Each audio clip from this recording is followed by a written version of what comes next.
toi la parole. Je vous remercie. Effectivement, probablement c'est le premier cours qui est donné pour des résidents. C'est Toile et Islam, je suis assistant en anesthésie réa et j'ai fait le DU de médecine hyperbare et médecine de plongée. On ne peut pas dissocier la médecine hyperbare de la médecine de plongée. Pourquoi? Parce que c'est une discipline qui a été développée par des médecins et qui étaient plongeurs et qui étaient face à un problème médical particulier qui est l'accident de plongée. Qu'est-ce qui se passe pour un accident de plongée? Donc, quand le plongeur il descend au fond, il fait la plongée sous-marine à la remontée, et durant sa progression dans un milieu d'hyperpression, il va accumuler l'azote. Parce que l'azote en surface, c'est un diluant. Il va diluer le gaz qu'on est en train de respirer. Mais un plongeur, quand il va descendre au fond, l'azote qui faisait fonction de diluant, qu'est-ce qui va arriver? Il va diffuser dans les tissus. Et quand il va diffuser dans les tissus vont emmagasiner une quantité importante d'azote, et quand il va remonter, l'azote qui était diffusé dans les tissus, il va reprendre sa forme gazeuse et sa forme bulleuse. Et ces bulles vont se retrouver dans les tissus, dans les vaisseaux, donc les plongeurs ont fait face à ce problème. Quand ils sortaient de leur plongée, ils se retrouvaient avec une paralysie, une paraplégie, une tétraplégie, des signes neurologiques, des signes de localisation.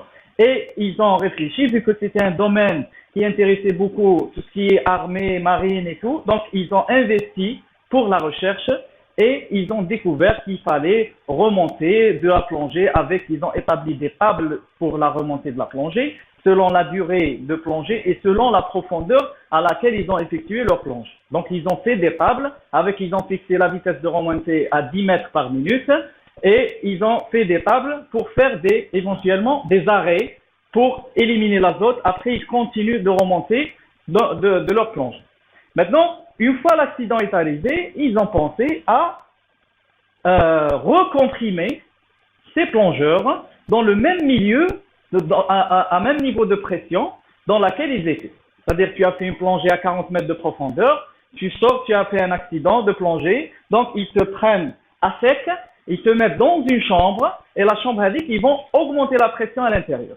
Et le fait d'augmenter la pression, ils vont te remettre dans les mêmes conditions et vont permettre d'éliminer l'azote avec et surtout un effet sur les bulles. Par la suite, ce domaine était passionnant par sa physiologie et par sa physiopathologie et beaucoup de recherches ont été investies pour découvrir d'autres vertus de cette médecine de plongée ou médecine hyperbare. Voilà. Donc, on va voir les autres indications. Donc, les bases physiologiques et les principes d'oxygénothérapie hyperbare. Donc, je rends hommage à ce monsieur-là. Depuis 15 ans, il travaille sans relâche. Depuis 15 ans, depuis qu'il est responsable des missions au niveau national de la protection civile, les missions spéciales. Donc, il a investi tout son temps et son effort pour acquérir des centres hyperbares en Algérie. Donc, des centres hyperbares, malheureusement, on est en protection civile. Donc, eux, ils ont fait un pas de géant. Donc, ils ont acquéri 3 centres hyperbares en Algérie. Donc, il y a un centre à Annaba, il y a un centre ici même à Alger, et il y a un centre à Oran. Et qui sont fonctionnels. Initialement pour leurs plongeurs. Et par la suite, vu qu'il y avait de la demande par d'autres, c'est-à-dire pour le corps de la protection civile, vu qu'il y avait d'autres accidents, donc en dehors de la protection civile, et parfois ils nous prennent quelques mal. Voilà. Oui.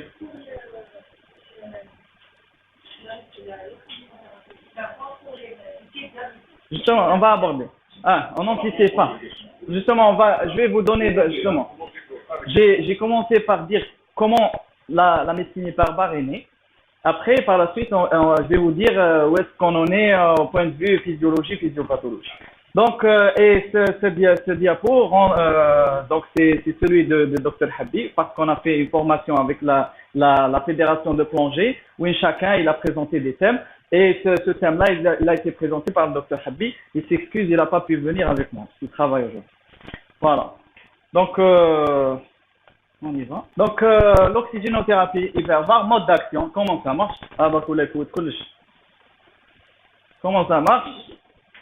Alors, on revient. Voilà. Le mode d'action principal. Quelle est une loi physique les troubles à température constante, c'est la loi de Boyle-Mario. Il dit qu'à température constante, le volume d'un gaz est inversement proportionnel à la pression qu'il reçoit et il y a la formule mathématique. C'est tout simple. Quand on prend une bouteille d'eau vide, vous avez une bouteille en plastique, elle fait 1 litre. Si je la fais descendre à 10 mètres de profondeur, elle va faire 0,5. Donc, son volume va être divisé de moitié. Et c'est cette division qui a été codifiée par cette formule mathématique qui est P1, V1 est égal à P2, V2. La pression atmosphérique en surface fois le volume de la bouteille est égal à la pression à 10 mètres, il y a 2.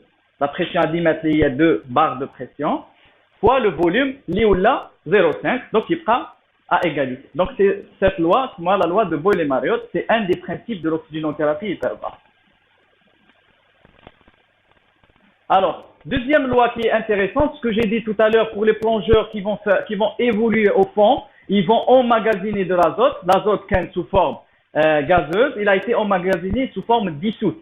Donc, quand on exerce une pression sur une surface liquide, le gaz va diffuser à l'intérieur de la bouteille. C'est le même principe de la bouteille de la boisson gazeuse. Vous ne voyez pas les bulles, dès que vous ouvrez, il y a l'apparition des bulles. Pourquoi? Parce que grâce à cette loi de Henry, que les gaz vont être dissous à l'intérieur d'un liquide. Autre chose, augmentation de la délivrance périphérique en oxygène. Vasoconstriction hyperoxique, augmentation de la déformabilité érythrocytaire, augmentation de la diffusion en oxygène des capillaires vers la mitochondrie, effet sur la circulation cérébrale, et justement c'est ce qu'on va voir. C'est ça l'effet, donc les autres effets de cette oxygénothérapie hyperbare. Donc ça va augmenter la délivrance en oxygène. Ça va donner une vasoconstriction hyperoxique, ça va donner une augmentation difformabilité érythrocytaire, elle augmente la diffusion d'oxygène des capillaires vers la mitochondrie et les effets de la circulation cérébrale. On va voir les effets imparts. Alors, par augmentation du contenu artériel en oxygène, dû à l'augmentation de l'oxygène dissous, parce que on va augmenter la fraction dissoute. Or, on sait que l'oxygène, il est transporté sous forme, toujours elle est couplée à l'hémoglobine. Donc, c'est le sang, c'est les globules rouges qui vont transporter l'oxygène. Si on voit la pression ATA, c'est la pression à peu près atmosphérique. On a une atmosphère qui est sur 1 ATA. Du moment qu'on descend à 2 ATA, on a l'oxygène combiné à l'hémoglobine, il connaît à peu près à 19,7 millilitres par millilitre d'oxygène par 100 millilitres de sang. Quand on descend à une pression de 3 ATA, c'est l'équivalent de 20 mètres de profondeur, ça ne va pas vraiment varier. Qu'est-ce qui change? C'est l'oxygène, les globules rouges sont saturés et ils sont saturés. C'est bon, on ne va pas augmenter, on ne va pas monter au-delà de 100%. Qu'est-ce qui va changer? Où est l'effet de cette oxygénothérapie hyperbare? C'est justement en augmentant l'oxygène dissous. C'est-à-dire la fraction dissoute en oxygène, mais les qu'on fait 0,3, elle va monter jusqu'à 6. Donc c'est énorme. Donc la fraction dissoute, déjà c'est un traitement. Imaginez qu'on a un obstacle dans un vaisseau et le sang ne passe plus. Si je veux perfuser en oxygène et je ne peux pas avoir un passage de sang, c'est par l'effet de diffusion qu'on va essayer de gérer le problème ischémique. Donc ça, c'est un avantage important. On a cité la question.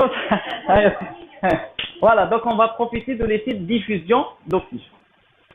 La deuxième chose, donc il y a aussi la vasoconstriction hyperoxique. Dites-moi l'effet Robin des Bois. Donc la vasoconstriction des zones normalement perfusées et les maintien du flux dans les zones ischémiques. Ça c'est un effet, donc il y a un effet, le même effet il est sur le cœur, pour la physiologie et physiopathologie cardiaque. Donc cet effet-là, il va vasoconstricter les zones saines et le sang va être reconduit pour les zones lésées. C'est ça la vasoconstriction hyperoxique. Donc traitement des syndromes de compartiment, réduction des œdèmes cérébrales. Bon, ils disent que ça réduit les œdèmes cérébrales justement par cet effet-là. Voilà, il y a aussi la déformabilité érythrocytaire. Là, on parle de rigidité. le degré de rigidité du globule rouge. Donc, l'indice de déformabilité avant l'oxygénothérapie hyperbare était à 19, plus ou moins 10. Après oxygénothérapie, il y a une nette réduction. La réduction a dit, donc on a une réduction dans la rigidité érythrocytaire. Donc, si on a un territoire qui, on va pas dire qu'il est non perfusé, un territoire qui est très mal perfusé, parce qu'on a un obstacle justement et qu'il y a un petit passage, les globules rouges vont augmenter leur déformabilité et peuvent perfuser une zone qui est plus ou moins mal perfusée. Donc, c'est un deuxième effet. L'augmentation de la diffusion des capillaires vers la mitochondrie. Il faut savoir que l'oxygène circulant, l'hémoglobine, c'est une protéine qui transporte. C'est une oxyhémoglobine. Une oxyprotéine, c'est-à-dire que c'est une protéine qui transporte l'oxygène. Il n'y a pas que l'hémoglobine. À l'intérieur du muscle, on a la myoglobine. Il y a différentes autres protéines qui vont transporter l'oxygène du sang vers l'intérieur de la mitochondrie et on va favoriser le retour à un métabolisme aérobie dans les tissus, un métabolisme élevé et réseaux capillaires, donc par exemple le myocarde, le cerveau, muscles, et pallie l'augmentation des besoins métaboliques tissus. Donc voilà, donc l'effet HVA, c'est qu'il n'y a pas que l'hémoglobine qui transporte l'oxygène, il y a aussi d'autres transporteurs qu'on ne connaît pas à partir de la membrane cellulaire jusqu'à la mitochondrie et ce mécanisme de transport va être stimulé et va être favorisé. Le cinquième effet, l'effet sur la circulation cérébrale, la vasoconstriction réflexe diminue la transudation capillaire, d'où diminution de la pression intracérébrale. Il y a des effets, il y a des indications, par exemple pour l'AVC post-anoxique. Il y a des indications, mais on va voir par la suite le niveau de preuve et parce que quand je vous ai dit, c'est une science qui est très intéressante par sa physiologie, mais il faut aussi, parce que nous on est des scientifiques, il faut qu'il y ait des niveaux de preuve et qu'il y ait des recommandations qui sont validées. Voilà, donc elle diminue l'œdème cérébral, 37% à 2 attentats, c'est-à-dire à 10 mètres de profondeur, et diminution de la consommation cérébrale par diminution des débits gaz cérébral. On sait bien qu'il y a un effet vasoconstricteur cérébral, comme donc l'hyperoxie a là aussi un effet vasoconstricteur qui va limiter la pression intracérébrale. Et c'est ça l'effet génique. L'effet HVA il contribue pour le traitement des intoxications au monoxyde de carbone et pour les pendaisons, c'est-à-dire les encéphalopathies post-anoxiques. Voilà, donc pour résumer, donc on a le premier effet. Si on a un embole ici, et surtout on parle, l'intérêt majeur, c'est quand l'embole HVA, c'est un embole gazeux. Une embolie gazeuse, on a fait une célioscopie, juste à la fin, le malade il chute son débit cardiaque, et là, si on a l'organisation nécessaire et qu'on a un centre hyperbare à côté, on peut avoir un intérêt majeur. Pourquoi je dis un intérêt majeur? Parce qu'on va avoir un effet mécanique sur la bulle. C'est-à-dire le fait d'administrer le patient dans un caisson hyperbare, il y aura un effet mécanique sur le rayon de la bulle et elle va diminuer de volume. On va bénéficier aussi de l'effet de la dénitrogénation, qui n'est pas mentionné sur ce diapo. Et vu que la bulle c'est de l'air, donc principalement il y a de l'azote, et le fait d'exposer le patient à une hyperoxie, ça va permettre d'enlever rapidement et d'éliminer rapidement l'azote. Voilà, donc le premier effet, c'est l'effet Boyle-Marriott. À l'augmentation de la pression, on va réduire le diamètre de la bulle. Malheureusement, l'effet HEDA, il faut transporter le malade en urgence au caisson hyperbare. Le bénéfice, il est apporté dans les études, il y a même de grosses études, le bénéfice majeur est dans les premières 2 heures. Après, maximum 24 heures. Maximum, vraiment grand max. Au-delà de 24 heures, il n'y a plus lieu de comprimer un malade. Voilà. Pourquoi il faut plus comprimer? Parce que cette bulle gazeuse, en général, en pratique clinique, c'est pas une simple bulle, c'est des manchons. C'est un agglomérat de bulles qui vont occuper 1 ou 2 ou 3 cm du vaisseau. Et le fait que ça dépasse les 6 heures, ça va activer les phénomènes inflammatoires, ça va activer les phénomènes de coagulation, et comme l'IDM, pratiquement c'est exactement la même chose, il va plus y avoir d'effet parce que la bulle va disparaître et va laisser place à une charpente de fibrine et d'éléments figurines du sang, et l'esquimée est là, elle sera installée, elle sera irréversible. Voilà, donc le bénéfice il est majeur dans les premières 2 heures, au maximum on va dire 6 heures. En Algérie ça nous arrive de comprimer des gens parce que vu les délais de transport des accidentés de plongée, dans les 24 heures voire plus, et il y a eu un effet bénéfique, pas par rapport à l'effet mécanique mais par rapport aux autres effets, la diffusion, la vasoconstriction et tout. On pense que ça donne quand même un effet bénéfique. Après on n'a pas d'autre solution. Deuxième effet, c'est la dissolution. On va augmenter l'oxygène dissous et perfuser mieux les tissus. La troisième chose, c'est la déformabilité des globules rouges. Et la quatrième chose, c'est la vasoconstriction hyperoxique en territoire sain pour bien vasculariser le territoire atteint. Je pense que c'est bon. Redistribution, effet Robin des Bois. Voilà. Il y a aussi d'autres actions. C'est l'action bactéricide sur les anaérobes. Les anaérobes n'aiment pas l'oxygène. Donc, on va les forcer à recevoir de l'oxygène. Et ça a un effet bactéricide. Il y a une action bactériostatique sur les aérobies et les anaérobies facultatifs. Action sur les antibiotiques. Ça va potentialiser l'effet de certains antibiotiques. Et action sur le foyer infectieux. Donc, l'oxygénothérapie hyperbare, pour répondre, je pense que vous m'avez posé par rapport au pied diabétique. Par rapport au pied diabétique, il y a un bénéfice important sur tout ce qui est plaie infectée. Il y a une indication pour le fournier, il y a une indication, et ça va ralentir, voire surtout s'il y a le germe majoritaire et un germe anaérobie, ça va traiter. Mais sur le plan physiopathologique, c'est séduisant. Sur le plan clinique, ça a une place comme adjuvant. C'est-à-dire, tu fais tout, tu fais le parage, l'antibiothérapie, le changement de pansement, les types de pansement, et comme adjuvant, on rajoute l'oxygénothérapie hyperbare, et ça donne des effets très intéressants. Même j'ai assisté à quelques patients qui faisaient au bout de 10 jours, ils avaient des résultats spectaculaires, surtout pour les pathologies qui ne cicatrisent pas, sur un pied qui est ischémique, ou on a une vascularisation qui n'est pas en faveur de la guérison. Donc le fait de mettre l'oxygénothérapie en adjuvant, ça a permis une guérison à ces patients. Une fois j'ai assisté à un patient, il avait 99 ans. Ils lui ont fait des séances de flexion hyper.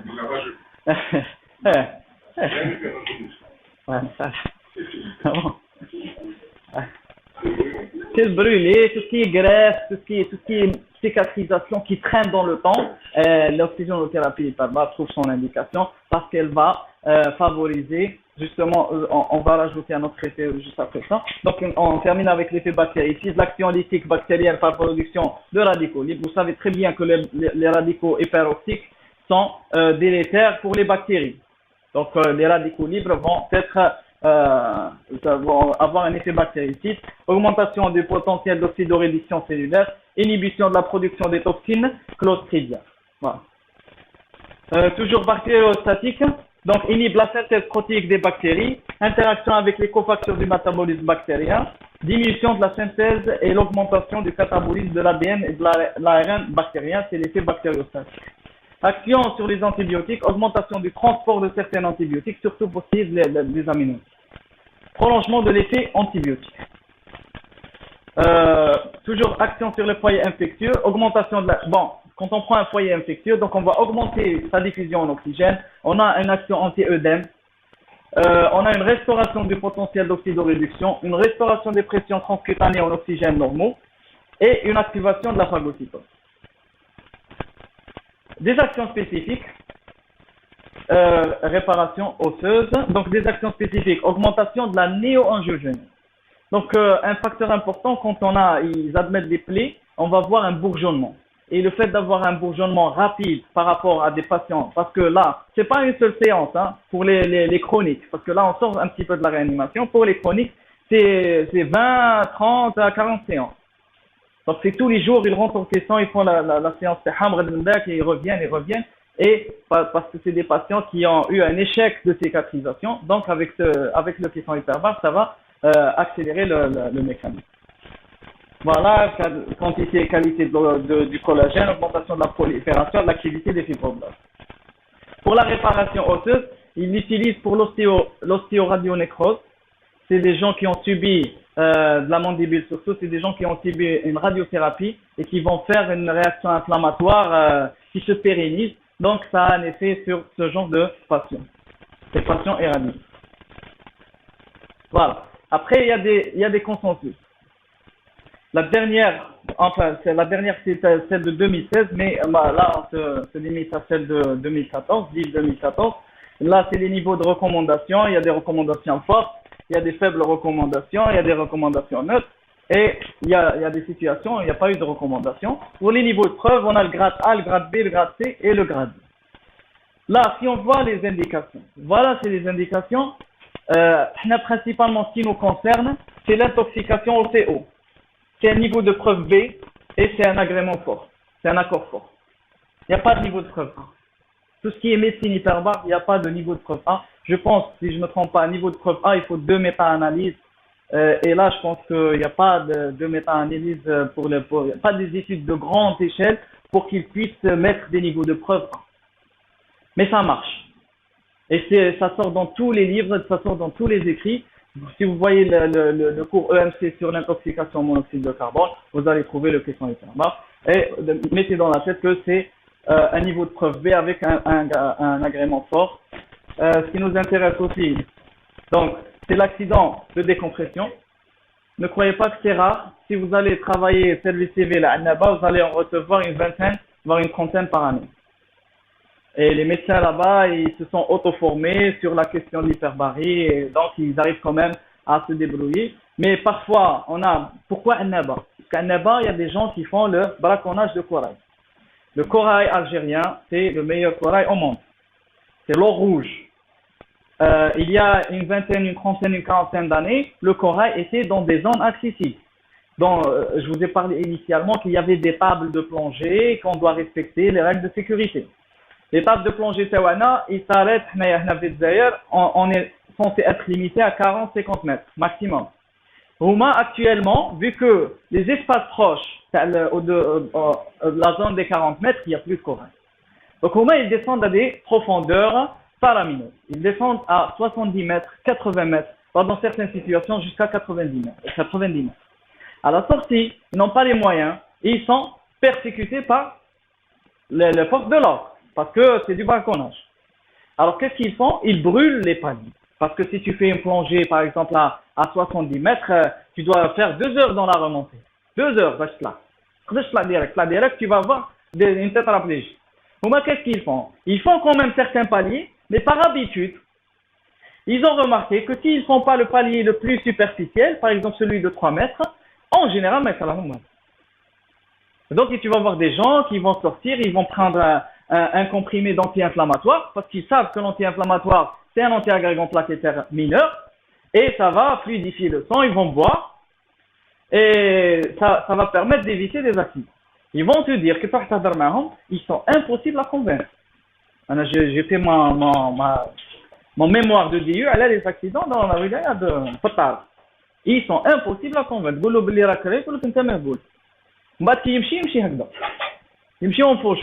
Donc, pour lui, il n'a pas fait d'ADD, mais il est tout le temps en train de faire des micro-embolies et il se retrouve avec des pathologies catastrophiques.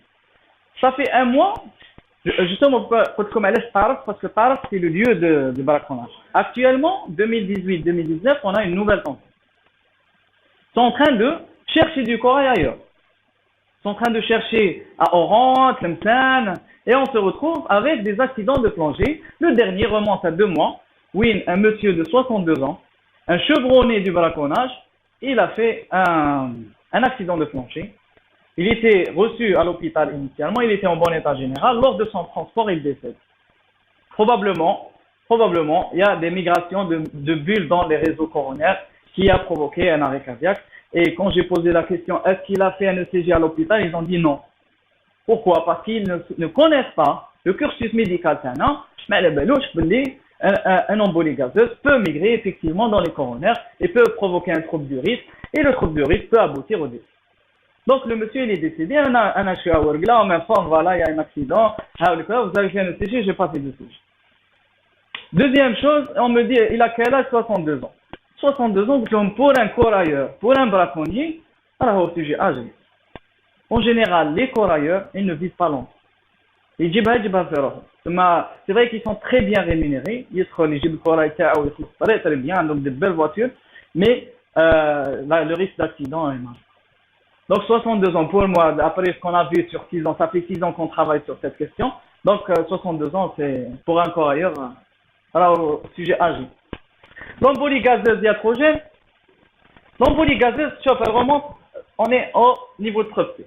Embolie gazeuse par exemple suite à une chirurgie cardiaque, suite à une chirurgie cilioscopique.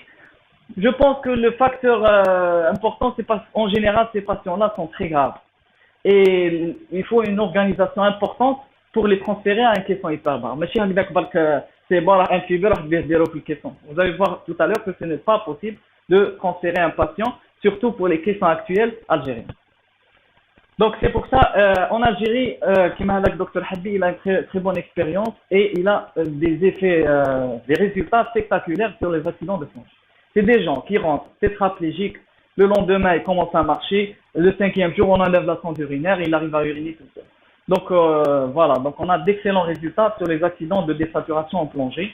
Mais pour tout ce qui est médical, CHU, pour l'instant on n'a pas de retour d'expérience algérienne. Voilà. Ailleurs ça se fait, le plus normalement possible. Voilà, le pied diabétique, c'est aussi une bonne indication. La nécrose de la tête fémorale, la surdité brusque pour l'ORL, donc c'est quelque chose qui est multidisciplinaire. Donc ça concerne l'ORL, ça concerne le cardio, tout ça. Voilà. Là où c'est plus indiqué, vous allez lire sur internet, surtout pour les gens qui se documentent, autisme, sclérose en plaques, ce n'est plus indiqué parce qu'il n'y a pas de niveau. Voilà. Insuffisance coronarienne. Est-ce que c'est une contre-indication? Quand elle est instable.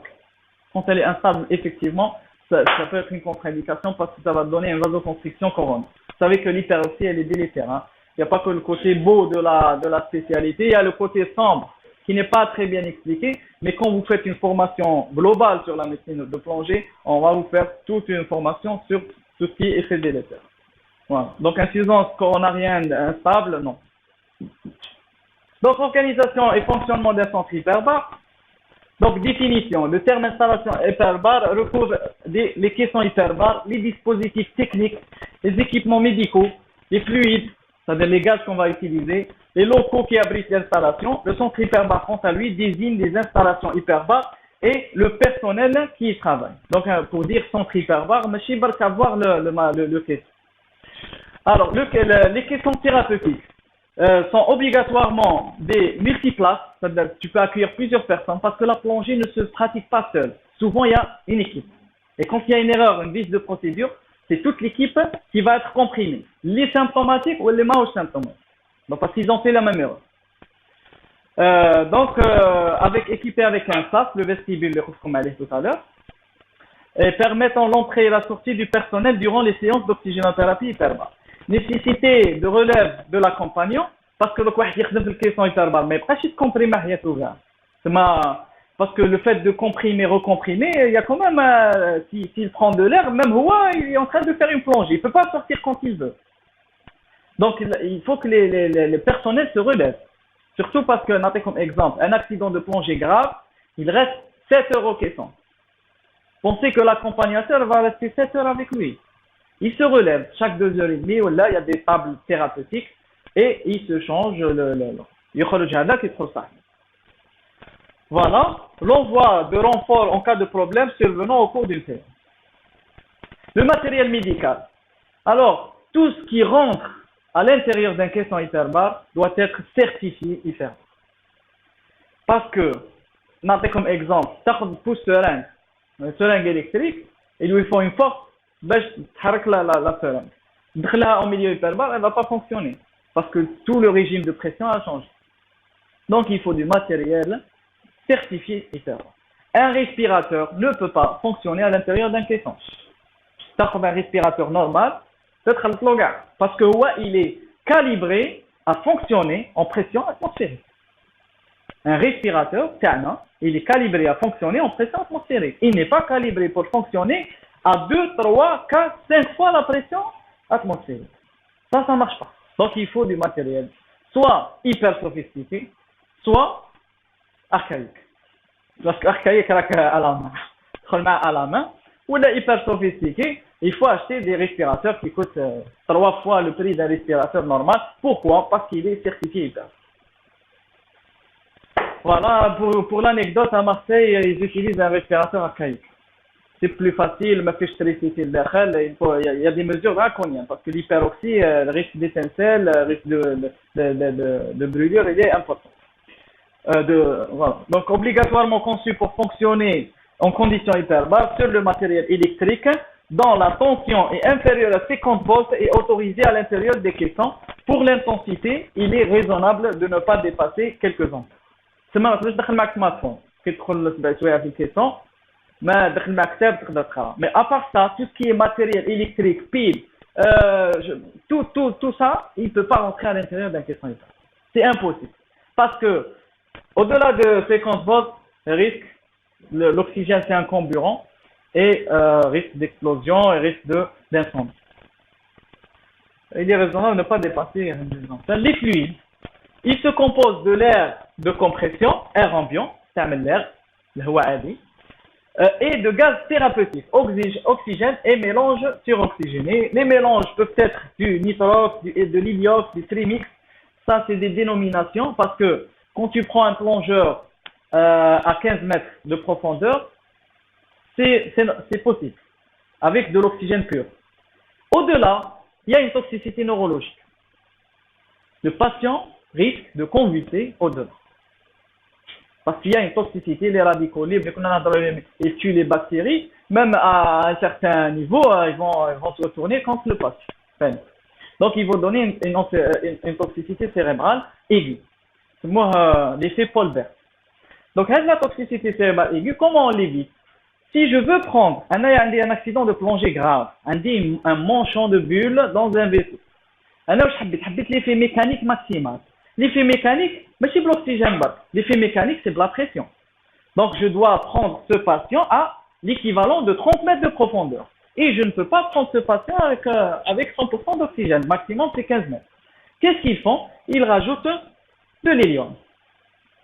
L'hélium, il n'est pas neurotoxique. Donc, ils rajoutent de l'hélium dans le mélange et ça fera de l'héliox. Voilà. Héliox, c'est hélium-oxygène. C'est un mélange hélium-oxygène. Trimix, c'est hélium-oxygène azote. En général, le trimix, c'est utilisé pour des études. Parce que, au-delà de certaines profondeurs, au-delà des 100 mètres, comme l'être humain, qui sont hyperbares, plus de 700 mètres. Hein. L'être humain, les années 90. Des documentaires. Parce que les années 90, ils avaient l'idée d'envoyer l'homme au point le plus profond en mer.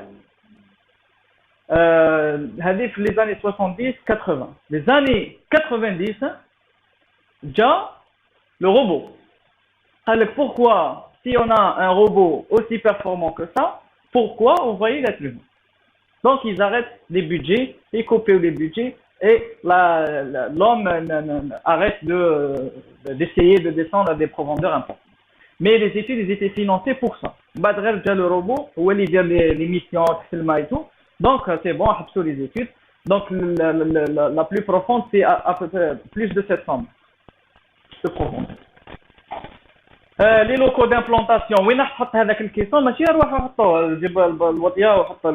non, il faut justement toute une installation. Le caisson hyperbas de Marseille, il y a des réserves d'eau en cas d'incendie, il y a toute une structure, toute une. Mais quand je dis un caisson, c'est implémenté directement dans le service ou le caisson. C'est pas possible. Il faut toute une installation, le caisson avec, pour mettre le caisson au-dessus. Donc, proximité d'un service d'urgence ou de réanimation, pour le centre hyperbare. L'accessibilité des malades, mais aussi des personnels d'incendie. Les murs et les portes doivent résister au feu. L'épreuve hydraulique réglementaire décennale, elle est obligatoire. Chaque décennie, Joe Yamroh Belma, il teste s'il est toujours résistant, s'il n'y a pas de fuite, s'il n'y a pas de problème. Donc, c'est toute une installation. Donc, Acquérir un caisson, ce n'est pas, c'est pour ça que la médecine hyperbare en Algérie, je la vois un peu loin. On est passionné par la plongée. Comme organisation, comme acquisition d'un matériel, je la vois encore. Les locaux techniques, un local abritant les compresseurs nécessaires, une isolation phonique, une régulation thermique, les réserves d'air comprimé, parce que c'est une enceinte importante, donc il faut qu'il y ait des obus d'air comprimé باش يعمروا هذاك الكيسون ولازم يكون عندهم la réserve راح تريسيتي لازم يكون عندهم باش يعمروا. Donc c'est toute une structure. Les locaux médicaux de personnes. هذا ماشي كبسولة الزمن، هذا c'est un caisson hyperbare. C'est le caisson actuel à Marseille. C'est le caisson actuel à Marseille. C'est pas le meilleur caisson, mais c'est l'un des plus robustes. Parce que c'est du bon matériel. Vous avez l'impression que c'est très compliqué. Avec des jauges de pression, pour ouvrir, pour ventiler, pour la communication, les caméras et tout. Mais au bout de 2 jours, vous arrivez à manipuler un caisson hyperbare. C'est pas parce que il y a trois chambres. Il y a 3 chambres où chaque chambre a été à 6 malades, et pour manipuler, voilà, pour chaque malade. Voilà, donc le personnel technique, sous la responsabilité d'un docteur en médecine, qui fait la spécialité médecine hyperbare. Il y a le directeur médical, responsable de toutes les fonctions dans le centre hyperbare. Il y a le médecin hyperbare. Il y a l'infirmier hyperbariste. L'infirmier, l'infirmier, il va accompagner. C'est pas le médecin. Souvent, c'est l'infirmier qui va accompagner. Donc, l'infirmier doit avoir des notions. La moindre des choses, quand tu rentres dans un caisson, tu dois faire, parce que les oreilles vont faire mal. Donc, la moindre des choses, لازم تكون تعرف manipuler le matériel nécessaire. تعرف واش دير en cas d'incendie, en cas de problème. L'accompagnateur, le superviseur, responsable de toute la sécurité avant, pendant les séances hyperbares, l'opérateur, avec les manipulés, et les opérateurs qui sont, le technicien en cas de problème, et de nombreux autres professionnels avec différentes qualifications, médecins, réanimateurs, obstétriciens peuvent avoir une fonction dans un centre. Voilà, donc faut pas trop tarder.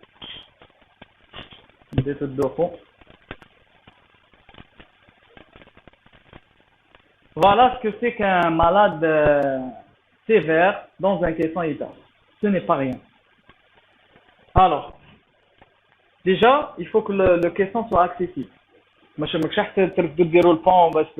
faut que le caisson soit accessible en chariot. Chose que les caissons de fortune, le caisson de fortune, c'est une petite tourelle là où tu le fais. Donc, vraiment, c'est difficile de faire accéder quelqu'un qui est gravissime.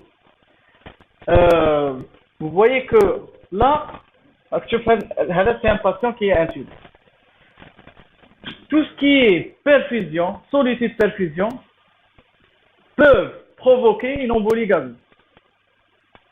Alors, parce que nous avons comprimé, à la remontée, elle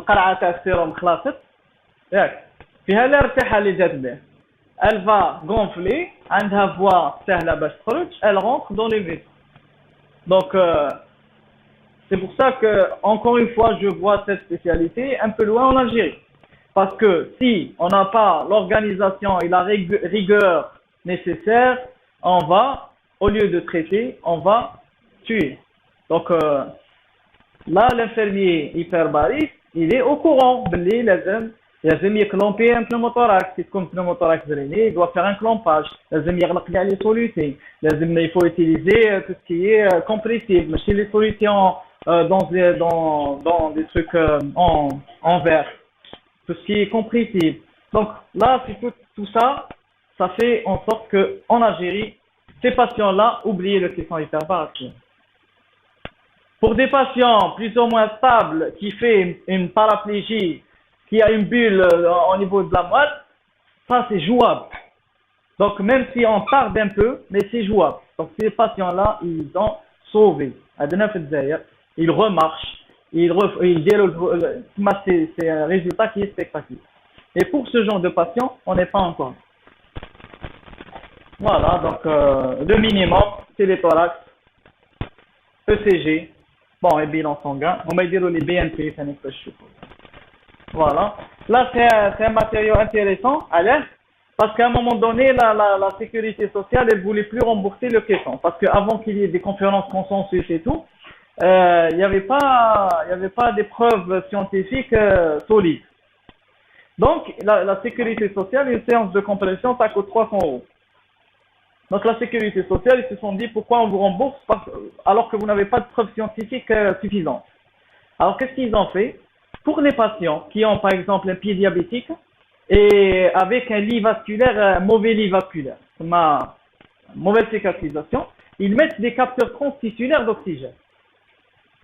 Si la première séance de caisson, si l'oxygénation tissulaire augmente, il va continuer et sera remboursé. Si elle n'augmente pas, il n'y a pas lieu de faire du caisson. Parce que dans tous les cas, même le caisson n'arrive pas à suppléer en oxygène cette région ischémique. Si ça marche, j'ai vu des patients, ils prennent avec 100 mm mercure, ils prennent 1500. Donc, c'est un patient qui est répondeur. Donc, on peut prédire la réponse à la séance de caisson hyper. Avec des capteurs tissulaires. Il faut des capteurs tissulaires sur la peau. شوف هذا شوف هذا كيما النير c'est un capteur tissulaire d'oxygène. C'est non invasif, c'est non invasif. شوف هذا les ventouses. Et c'est grâce à cet appareil qu'ils ont pu valider, ils ont pu obtenir un remboursement, que le caisson a continué à marcher. Le caisson à Marseille, Yemché, 6 jours sur 7, de 8h du matin à 19h. Et il prend 6 et 6, il prend 12 à la fois. Chaque 2 heures, une équipe qui change. Donc, vous voyez, ça peut être rentable dans des pays où la médecine, elle est payante. Enfin, au moins par la sécurité sociale.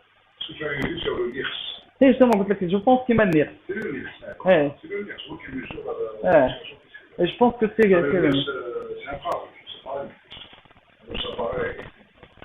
De toute façon, c'est des capteurs tissulaires, la peau. Mais, je belek NIRS, et non invasif. Le NIRS. Il a 6 capteurs. Tu as le capteur cérébral,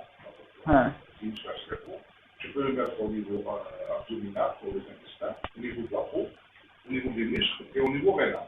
Comme le NIRS que tu as, une seule étape, là où tu la places, tu as l'oxygénation. De toute façon, le NIRS, il a été développé pour le neuroréa.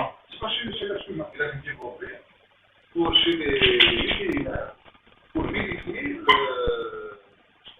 la viande congelée. La viande congelée, la durée de vie, elle est mesurée par le taux d'oxygène durant des années. Il met le NIRS, il voit la quantité d'oxygène et si elle est liée. Donc, elle est artère, je fais cette plante. C'est comme ça qu'il y a développé le NIRS. Je pense que c'est avec le même principe. Au-delà, si c'est inférieur à 200 mm mercure, c'est un échec. Donc, si au-delà de 400, on prédit une guérison sous oxygénothérapie hyperbare. Et moi, ce que j'ai vu, c'était à 1500. Ça montre vraiment de façon très importante. Alors que le tissu qui traite le malade n'était pas du tout oxygéné. Donc, c'est pas une médecine parallèle, c'est une spécialité. C'est pas une médecine parallèle. Quand une médecine parallèle, marche une guerre. C'est une spécialité à part entière. Déroulement de traitement, 1 à 2 séances quotidiennes, délai minimum de 4 heures entre les séances. Ils peuvent faire jusqu'à 2 séances, mais ils ont beaucoup de demandes, ils ne peuvent pas faire pour un patient 2 séances. Pendant 2 à 4 semaines, plus ou moins les week-ends et jours fériés, hospitalisés ou en ambulatoire, réévaluation régulière, toutes les 5 séances, suivi post-thérapeutique. Ce qu'ils font tous les matins, ils prennent en photo toutes les lésions, et tous les matins, ils revoient les lésions et l'évolution. Voilà. Déroulement, accueil, conditionnement, compression, isopression et décompression. Alors la préparation, souvent c'est des gens comme ça. Mais les accidents de plongée, ça ne fait pas vivre un caisson. Les accidents de plongée, c'est c'est haut le caisson. Voilà, donc ce qui fait vivre le caisson, c'est tout ce qui est lésions chroniques. L'aigu, CO, ou n'importe CO, l'accident de décompression, les embolies gaz-diaprogènes, c'est 2% de l'activité du sang. Voilà. Le conditionnement, réduire l'équipement au minimum, perfusion, poche souple, aiguille d'altitude, sondage, drainage, aspiration avec des valves anti-retour. Tout ça, how le respect تاعهم. كيما الصفر تاعنا هذاك الانكاساب اللي تلقى كاع لي زوبيتر تيري اركاي ما هما ينفستيس با في حاجه ما حنا نحبوا نجيبوا حاجه الغاليه كاع ما عرفتش نمشوها هما نو هما طون سا مارش يليتي tout ce qui est électrique il est à l'extérieur sauf des seringues électriques et le scope il y a le scope il y a des patients qui sont scope. Voilà la compression mise sous pression vous imaginez comment une séance de compression hein? Vous allez ressentir حاجات عم بتصيكم j'ai fait justement c'est pour ça je vous invite à visiter le caisson et les gens sont justement au-delà du métier c'est des gens passionnés donc ils vont probablement vous faire une compression j'ai été on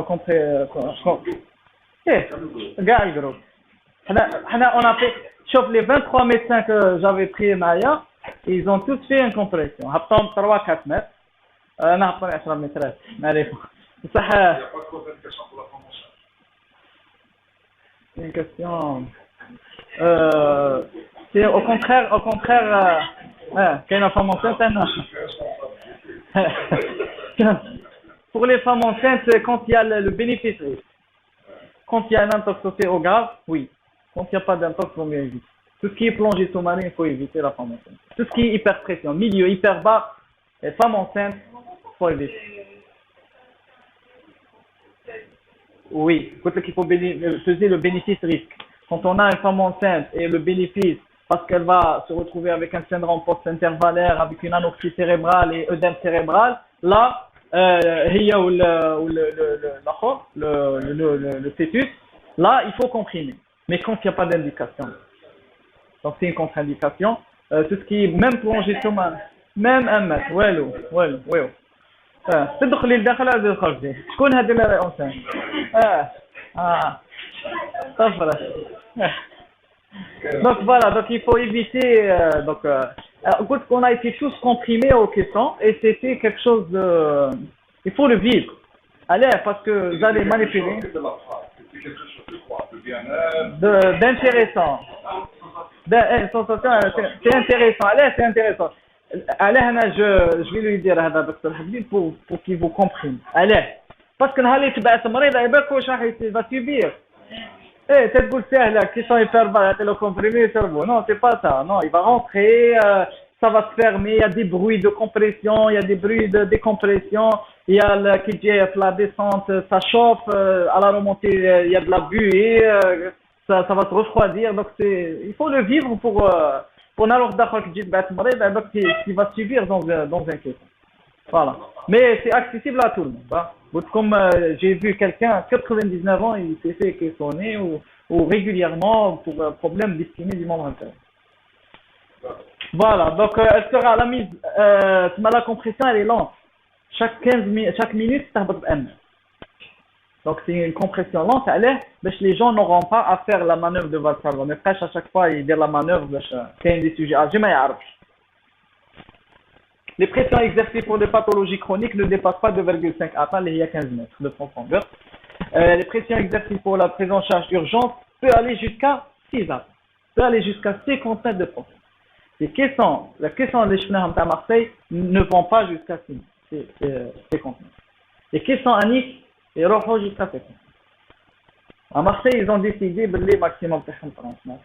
Je ne sais pas pour des raisons, mais il y a des caissons qui mettent à Nice, il y a pas jusqu'à 50 mètres pour avoir l'effet mécanique sur la vie. Alors, sur le plan physique, ils injectent de l'air. Très alors comme ça.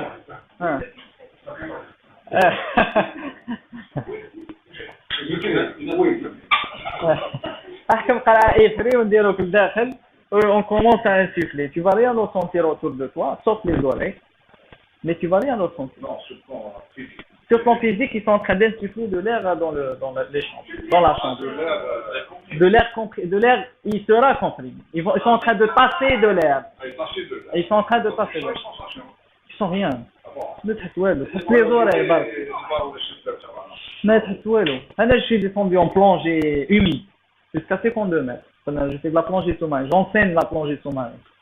Jusqu'à 52 mètres, ils sont rien. À part Haja, quand on va à 50 mètres, on ressent l'effet narcotique de l'azote. De l'anesthésie. Tous les gaz, l'effet narcotique de l'azote. Tous les gaz sont narcotiques. Avec le CO2, il est narcotique, mais pas en surface. Sauf si on a une hypercapnie majeure. On va la carbonarcose. Mais ça, c'est un autre thème. Donc, à 50 mètres, regarde, comme un effet que tu es anesthésié. Ça arrive. Ça m'est arrivé. Heureusement, il y avait des gens derrière pour. Mais souvent, on prend beaucoup de précautions quand on va à des profondeurs importantes. C'est bon de voir comme la mazin. Hein? Faut plonger. La compression, il y a du bruit. J'ai anticipé. Il y a du bruit, il y a de la chaleur, il y a risque d'accident, barotraumatisme. On peut avoir qui à la descente. Donc, on demande de faire la manœuvre de Valsalva. Isopression, une fois le c'est bon. Qui l'anesthésie. C'est un domaine proche. Cette spécialité a été développée par des anesthésiologues. Oui. Les pionniers dans le monde entier, c'est des anesthésistes. Voilà, respiration d'oxygène pur ou de mélange, voilà. Une fois ils mettent leur masque. Le masque, ça donc le masque, ils le mettent en bas. Allez, parce que à la descente, une seule consigne. Vous signalez. Il y a une communication audiovisuelle.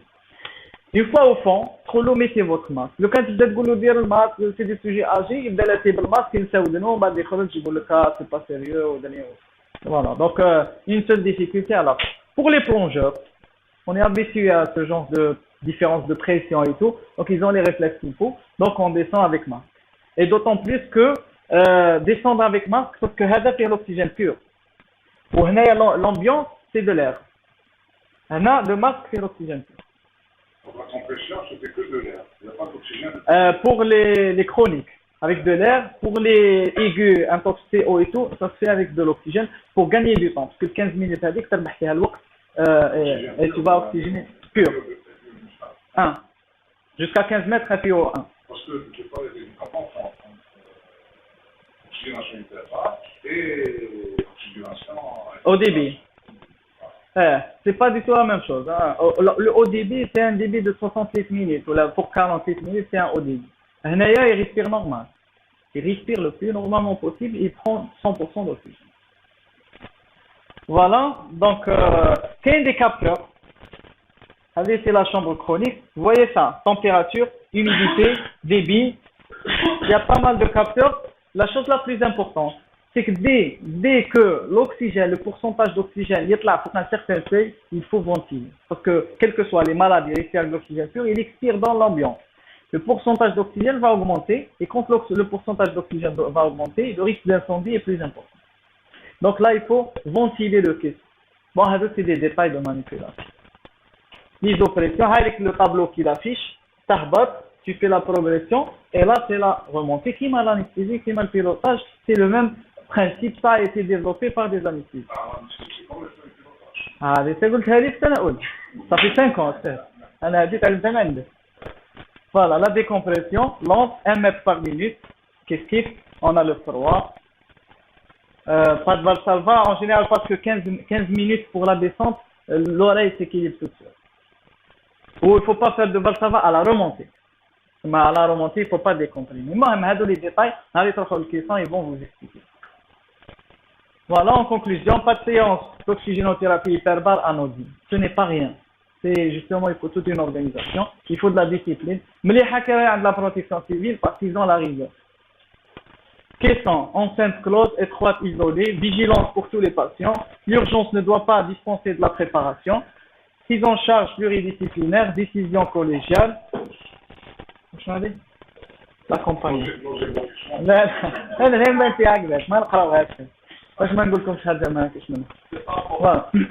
Donc, pour vous dire, l'urgence ne doit pas dispenser de la préparation. Le sujet à 99 ans, à un moment donné, il s'est endormi. كي ولات اللي معاه لا كومبانيون بدات دير له هكذايا والو دونك يقولي انترفير على بالهم دار اري الوغ انا حبيت ندخل معاه قال لي نو Allez, parce qu'il n'est pas entraîné à rentrer dans l'urgence et comprimer rapidement. Donc, j'ai pas pu intervenir très loin avec le truc, le sac à dos de premier secours. Et moi, c'est déjà fini. Voilà, donc c'est fini la présentation, on a terminé. Voilà.